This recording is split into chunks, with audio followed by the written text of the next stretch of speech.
जय हिंद दोस्तों, welcome to उड़ान। डियर फ्रेंड, जैसा कि इससे पहले मैंने एक वीडियो अपलोड किया था करंट अफेयर्स का, जिसमें आपका जो करंट अफेयर्स आधारित था पूरी तरीके से, वो 4 एग्जाम को टारगेट करके यानी 4 पेपरों का एनालिसिस करके तैयार किया गया था। आपके 4 पेपर आरआरबी जेई के पेपर, एएलपी का पेपर, टेक्नीशियन का पेपर और आरपीएफ एसआई का पेपर।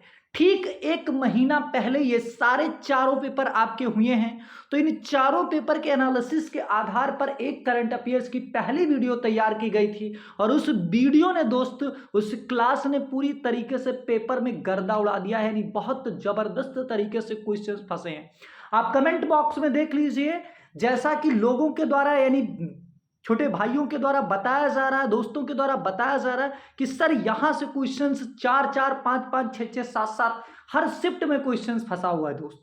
और बहुत जबरदस्त वीडियो आपकी वो तैयार की गई थी। तो आज उसका पार्ट 2 लेकर आया हूं। और इस क्लास को देखने के बाद मैंने दोस्त कहा था कि 15 क्वेश्चंस आरपीएफ एसआई में लगभग 10 से 15 क्वेश्चंस आपके आए थे करंट अफेयर्स के, और कांस्टेबल में भी 10 से 15 क्वेश्चंस करंट अफेयर्स के आ रहे हैं। तो बहुत महत्वपूर्ण हो जाता है करंट अफेयर्स। आइए चलिए सेशंस को शुरू करते हैं। स्पोर्ट्स से आरपीएफ एसआई में हर शिफ्ट में पेपर दिखा है। तो देखिए, सबसे पहले बात करते हैं कि 11वां अंडर 19 एशिया कप 2024 का खिताब किसने जीता है, यानी किस देश ने जीता है। तो ये आपके बांग्लादेश ने जीता है। किसको हराकर जीता है? तो ये भारत को हराकर जीता है बांग्लादेश ने। आइए बात कर लेते हैं, क्योंकि आपको प्रूव्ड की आवश्यकता होती है दोस्त। चैनल भले ही छोटा है, जहां पर सुई काम आ जाता वहां भाला नहीं काम आता। तो यहां देख लीजिए, ऐसे वैसे नहीं होता। और देखिए, हर पेपर 4 पेपर का पूरी तरीके से एनालिसिस किया गया। देखिए, सबसे पहले बात करते हैं, ये आरपीएफ एसआई में आया हुआ था कि अक्टूबर 2024 में बांग्लादेश के खिलाफ खेली गई टी20 क्रिकेट सीरीज में भारत का कप्तान कौन था? तो सूर्य कुमार यादव थे। यह प्रश्न आपके आरपीएफ एसआई में आया था। ठीक है, स्पोर्ट्स से अगला प्रश्न आया था कि मार्च 2024 में संपन्न कबड्डी प्रीमियर लीग, यानी कबड्डी लीग की बात की जा रही है, इसमें किसने जीत हासिल की थी? तो इसको जीता था पुनेरी पल्टन ने। किसने? पुनेरी पल्टन ने जीता था। आइए बात कर लेते हैं और भी आपके जितने भी 2024-25 में जबरदस्त तरीके से स्पोर्ट्स संबंधित करंट अफेयर्स है। चलिए दोस्त, आपका देखिए, ये 5 घंटे की चीजें 10 ज्यादा से ज्यादा आपका 30 से 20 मिनट में दे दूंगा। ठीक है, तो चलिए सबसे पहले अंडर 19 को आप देख लीजिए। अंडर 19 एशिया कप की अगर बात करें तो ये 11वां संस्करण था। ठीक है, जो कि आपका आयोजित कहां पर किया गया? संयुक्त अरब अमीरात के अंदर आयोजित किया गया। अगर बात करें इसका मेजबान देश, तो संयुक्त अरब अमीरात हो जाएगा। और जीत किसने हासिल किया इसमें? तो बांग्लादेश ने हासिल किया था। अगर उपविजेता की बात करें तो ये भारत था। बांग्लादेश के जो कप्तान थे, बहुत ज्यादा जरूरी है, मोहम्मद अजीजुल हकीम। अजीजुल हकीम तमीम थे। और उपविजेता यानी भारत उपविजेता था इसमें, और इसके जो कप्तान थे वो मोहम्मद अमान थे। कौन थे मेरे दोस्त? मोहम्मद अमान थे। चलिए दोस्त, आगे बात करते हैं। ठीक है, चलिए, ब्लाइंड टी20 वर्ल्ड कप की बात की जा रही है, जो कि ब्लाइंड के द्वारा खेला जाता है, यानी जो अंधे व्यक्ति होते हैं उनके द्वारा खेला जाता है ये। तो इसका आयोजन कहां पर किया गया? इसका आयोजन मेरे दोस्त पाकिस्तान के अंदर किया गया। ठीक है, इसकी जो विजेता टीम थी वो कौन थी? विजेता टीम पाकिस्तान रही। विजेता टीम कौन थी? तो ब्लाइंड टी20 वर्ल्ड कप का जो विजेता टीम थी वो पाकिस्तान थी, और इसमें जो उप विजेता था वो बांग्लादेश था। आगे बात कर लेते हैं दोस्त अगले पर। पुरुष हॉकी जूनियर एशिया कप की बात की जा रही है। पुरुष हॉकी जूनियर एशिया कप की बात करें तो इसका आयोजन कहां पर किया गया मेरे दोस्त? आयोजन इसका मस्कट के अंदर किया गया, यानी ओमान के अंदर किया गया। अगर बात करें कि इसमें चैंपियन कौन रहा, यानी जीत किसने हासिल की, विजेता टीम जो रही है वो भारत रही है। तो पुरुष हॉकी जूनियर एशिया कप किसने जीता है? ये भारत ने जीता है, और ये 5वां खिताब जीता है। अगर उपविजेता की बात करें तो इसमें उपविजेता जो रही है वो पाकिस्तान रही है, और तीसरा स्थान जो रहा है वो जापान का रहा है।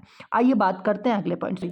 सबसे पहले, अगर आपने पहली क्लास नहीं देखी हो तो उसको भी जाके देख लीजिए। ठीक है, अब बात करते हैं संतोष ट्रॉफी 2024 की। ये एक जगह, अरे यार, इतनी किताबों को लेकर बनाया जाता है ना ये क्लास, बहुत ज़बरदस्त क्लास होने वाली है। तो संतोष ट्रॉफी की बात की जा रही है, इसकी विजेता कौन है? संतोष ट्रॉफी की जो विजेता रही है वो पश्चिम बंगाल रही है, और उप विजेता की बात करें तो केरल रहा है।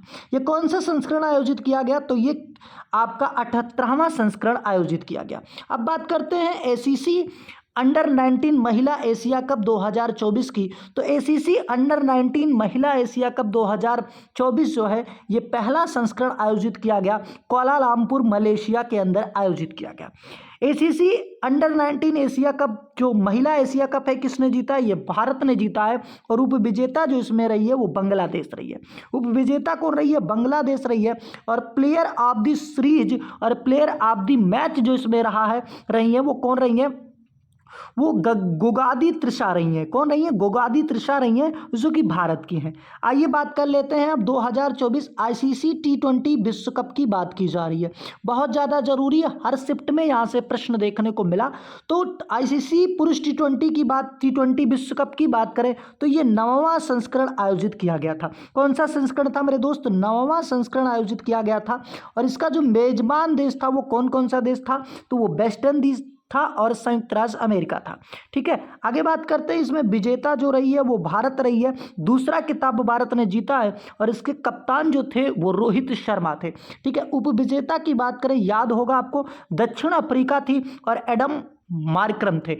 अब देखिए जीएस का दोस्त मैं बता दूं कि इस बार आरपीएफ में जीएस का लेवल है जो बहुत ज़्यादा नहीं है, बस ये समझ लेना आपको करंट अफेयर्स थोड़ी सी टाइट आ रही है, तो उसको लेकर चलना होगा। अब अगर बात करें कि मैन ऑफ द मैच कौन था, तो इसमें मैन ऑफ द मैच जो थे विराट कोहली थे। श्रृंखला में सर्वश्रेष्ठ खिलाड़ी कौन थे? तो जसप्रीत बुमराह थे। पहली बार जो शामिल हुई टीमें वो यूएसए, कनाडा और युगांडा शामिल हुई थी। आइए बात करते हैं अगले पॉइंट से। अब हम WPL की बात कर रहे हैं, यानी ओमेन प्रीमियर लीग की बात कर रहे हैं। तो इसका आयोजन कहाँ पर किया गया? नई दिल्ली के अंदर किया गया। जो इसकी विजेता टीम रही थी वो रॉयल चैलेंजर बेंगलुरु थी, और रॉयल चैलेंजर बेंगलुरु की जो कप्तान थी मेरे दोस्त वो कौन थी? तो कप्तान थी स्मृति मंधाना। बहुत ज़्यादा जरूरी है, डायरेक्ट प्रश्न देखने को मिल जाएगा, स्मृति मंधाना हो जाएगी। अगर उप विजेता की बात करें तो उप विजेता कौन हो जाएगी? दिल्ली कैपिटल्स हो जाएगी। और दिल्ली कैपिटल्स की जो कप्तान थी वो कौन थी? वो मैग लॉनिंग थी। ठीक है, मैग लैनिंग थी। अगर संस्करण की बात करें तो ये जो महिला प्रीमियर लीग है ये दूसरा संस्करण आयोजित किया गया था। आइए बात करते हैं 61वीं ईरानी कप 2024 की। तो इसकी जो विजेता रही है वो मुंबई रही है, और मुंबई के कप्तान कौन थे? तो ईरानी कप में जो मुंबई के कप्तान थे वो अजिंक्य रहाणे थे।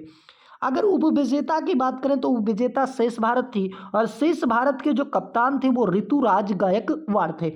अगर प्लेयर ऑफ द मैच की बात करें, प्लेयर ऑफ द मैच, तो वो सरफराज खान थे। अब बात करते हैं रणजी ट्रॉफी 2024 की। तो विजेता टीम इसमें मुंबई रही है। ठीक है, मुंबई क्रिकेट टीम रही है। अगर बात करें उप विजेता तो ये विदर्भ रही है, और पहला संस्करण जो आयोजित किया गया ये 1934 में किया गया। ठीक है, अगर याद नहीं हो रहा कोई बात नहीं, वीडियो को देख के जाइए, 2 बार आप देख लीजिएगा, सारी चीजें आपको पेपर में वहां दिखेगी, तुरंत आपको याद आ जाएगा। आगे बात करते हैं अगले पॉइंट्स पे। चलिए अगले प्रश्न की बात करते हैं, और ये देखिए लेटेस्ट प्रश्न है भाई कि 2025 में भारत के 76वें गणतंत्र दिवस समारोह में मुख्य अतिथि कौन होंगे? कौन होंगे मतलब उस समय का प्रश्न था माय डियर। तो ये जोको विडोडो हो जाएंगे। कौन हो जाएंगे आपके? तो ये आपका B option is the correct answer हो जाएगा। इंडोनेशिया के राष्ट्रपति हो जाएंगे। इंडोनेशिया के जो राष्ट्रपति हो जाएंगे यही हो जाएंगे। ठीक है, यानी बी ऑप्शन हो जाएगा प्रोबोतो सुबियातो। ठीक है, चलिए प्रोबोबो सुबियातो हो जाएंगे, सुबियातो। ठीक है, आगे बात करते हैं। अजीब अजीब से नाम है। अब देख लीजिए भाई साहब, ये जितने प्रश्न हैं ये आपके आरपीएफ एसआई में आए हुए हैं। ठीक है, आरपीएफ एसआई में आए हुए हैं। तो देखिए कांस्टेबल में भी डायरेक्ट प्रश्न पूछा जाता है। और मैं डियर मैं बताना चाहूंगा कि ये इतना वीडियो करने के बाद एक काम आपको और करना, वो मैं लास्ट में बताऊंगा, तो वीडियो पूरी देखिएगा। आगे बात करते हैं। पूछा गया कि 31 अगस्त 2025 तक स्थिति के अनुसार WTO के महानिर्देशक कौन चुनी गई थी? तो ये थी आपकी नागोंजी ओकोंजा एबेला। इनका पूछा गया था कि ये किस देश की हैं? तो ये भैया नाइजीरिया से संबंधित है। आगे बात करें कि दिनेश त्रिपाठी के बारे में पूछा गया कि ये क्या है? तो ये नौसेना स्टाफ के अध्यक्ष हैं, यानी नौसेना प्रमुख हैं। अगला देखिए, फिर ये इंटरनेशनली पूछा गया था कि मार्च 2024 में पाकिस्तान के राष्ट्रपति की शपथ लेने वाले आरिफ अलवी जरदरी, ठीक है, निम्नलिखित में से किस जगह ली है? ठीक है, तो ये आरिफ अलवी की जगह ली है इन्होंने, ठीक है, ये प्रश्न आपसे पूछा गया था। तो चलिए आगे बात कर लेते हैं हम अंतरराष्ट्रीय जितनी भी नियुक्तियां उनको हम कवर कर लेते हैं, ठीक है, जो मतलब जरूरी है आपके लिए। सबसे पहले हम बात करें कि पाकिस्तान की पहली महिला न्यायाधीश कौन हो जाएंगी, तो आयशा मलिक हो जाएंगी।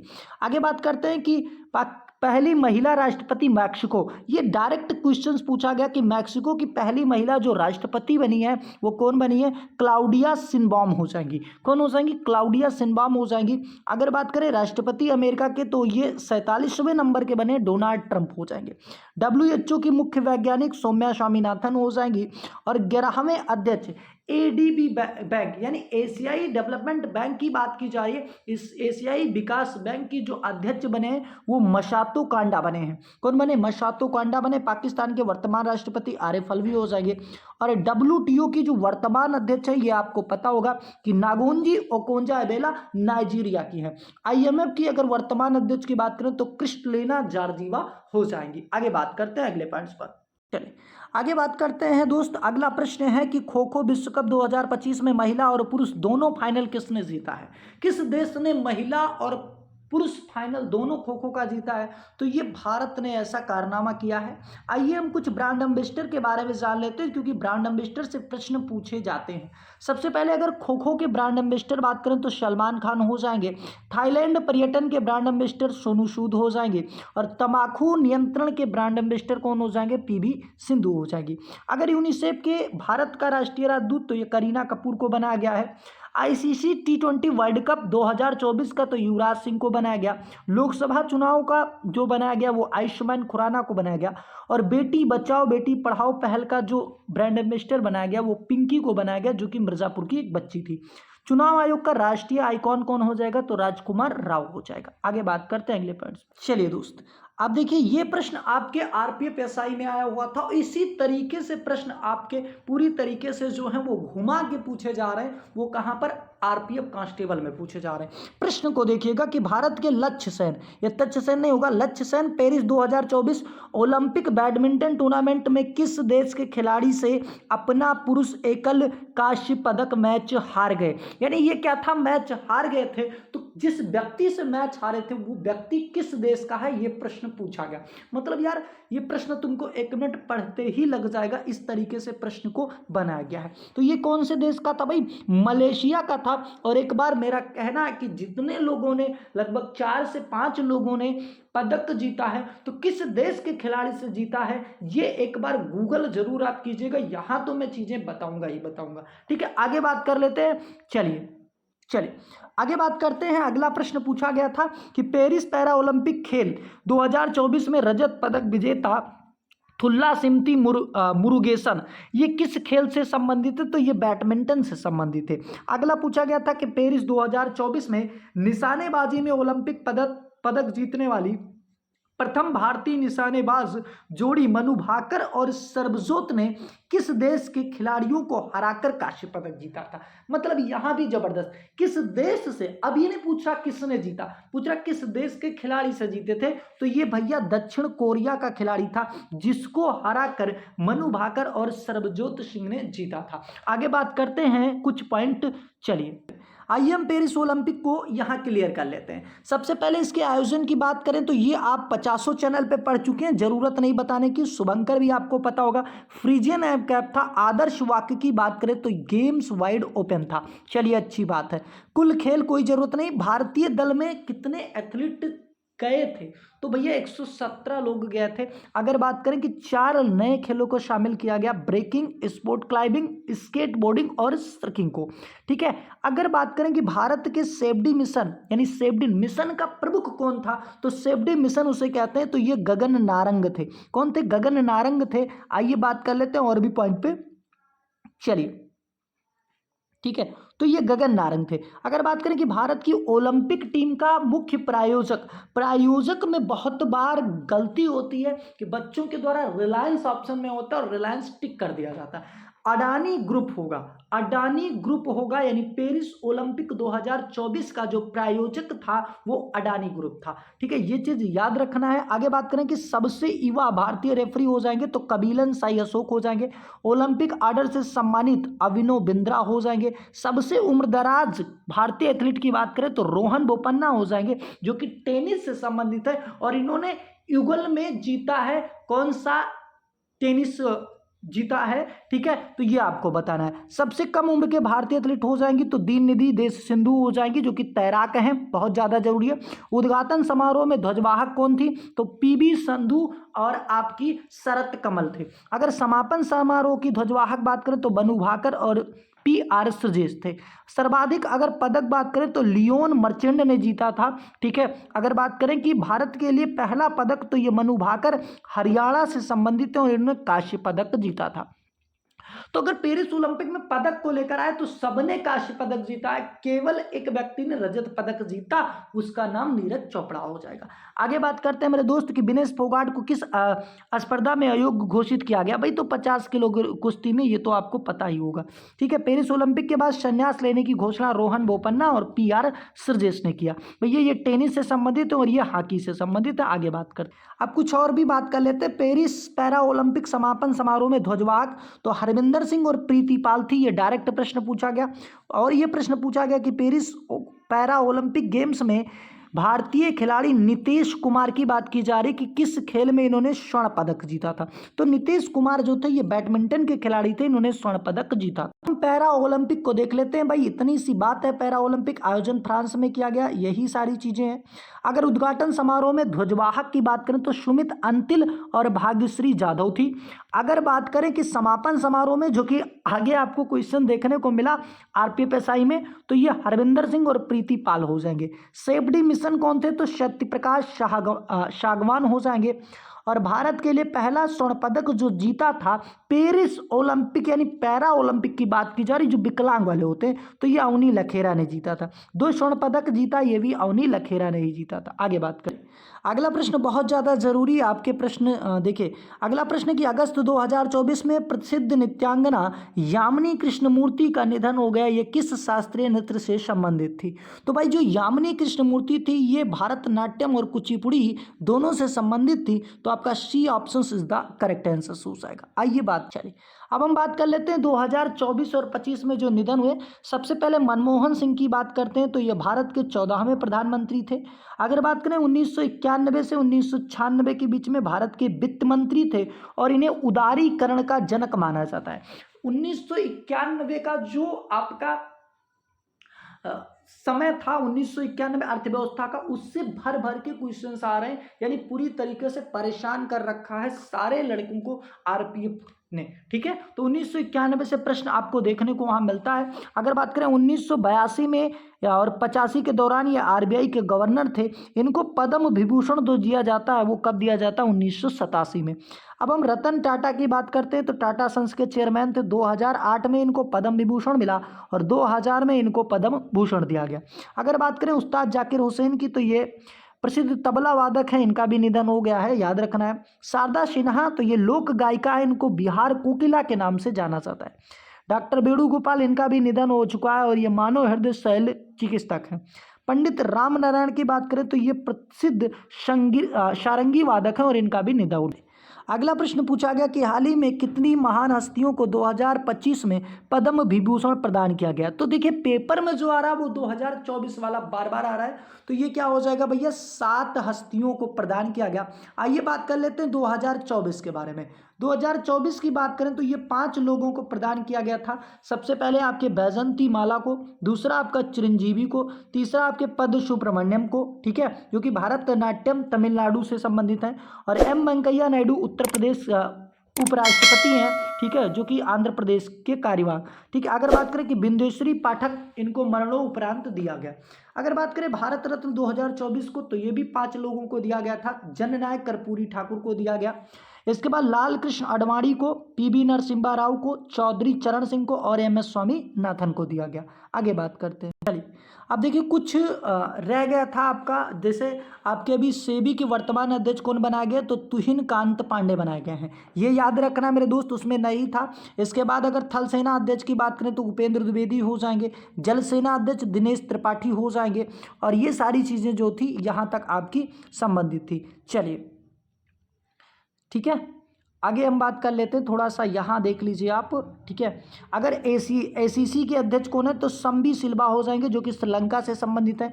अगर बीसीसीआई के वर्तमान अध्यक्ष तो रोजर बिन्नी हो जाएंगे, और आईसीसी अंतर्राष्ट्रीय क्रिकेट परिषद के जो अगर अध्यक्ष बात करेगा तो जय शाह हो जाएंगे। कुछ और भी देख लीजिए जो कि आपके उस वीडियो में नहीं थे और बहुत ज़्यादा जरूरी है, क्वेश्चन यहाँ से आते हैं। केंद्रीय सतर्कता आयोग की बात करें तो प्रवीण कुमार श्रीवास्तव हो जाएंगे। सीबीआई प्रमुख की बात करें तो प्रवीण सूद हो जाएंगे, और आईबी के प्रमुख की बात करें तो तपन कुमार डेका हो जाएंगे।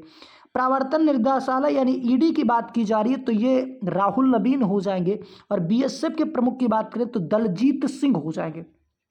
सीआईएसएफ की बात करें तो ये राजविंदर सिंह भट्टी हो जाएंगे, और संघ लोक सेवा आयोग यानी यूपीएससी की बात करें तो प्रीति सूदन हो जाएंगी। कर्मचारी चयन आयोग बहुत ज़्यादा जरूरी चेंज हो चुके हैं, तो यस गोपाल कृष्णन हो जाएंगे। आज के लिए इतना ही। अगर चैनल पर नए हैं तो चैनल को सब्सक्राइब कर लीजिए दोस्त। और मैं बताना चाहूँगा कि आज 8 तारीख है, ठीक है, और 8 तारीख को ये वीडियो आपकी अपलोड करने का प्रयास किया जाएगा, ठीक है, पूरी तरीके से। और आपका 10 तारीख तक जीके जीएस का बहुत ही जबरदस्त तरीके से, सिर्फ आरपीएफ ही नहीं, जितने भी रेलवे एग्जाम है उसके लिए बहुत दिनों से कंटेंट तैयार किया जा रहा है। एक मैराथन में पूरी की पूरी जीके जीएस कंप्लीट होने वाली है, जिसमें आपके बहुत सारे टॉपिक को क्लियर किया जाएगा। अब मैं बताना चाहूंगा कि करंट अफेयर्स के लिए इतना अगर आपने कर लिया तो 2 काम और कर लीजिए। आप अक्टूबर और नवंबर यूट्यूब पे सर्च मारिए, अक्टूबर का करंट अफेयर्स और नवंबर का करंट अफेयर्स करके जरूर जाइए, क्योंकि सबसे ज्यादा प्रश्न आपके अक्टूबर और नवंबर के करंट अफेयर से बन रहे हैं। और इसमें सारे यानी आपके अगर 15 क्वेश्चन आ रहे हैं तो ऑलरेडी आप 10 क्वेश्चन के भागीदार बन चुके हैं अगर इस 2 वीडियो को देख के जाते हैं। तो आज के लिए इतना ही। जय हिंद, जय भारत।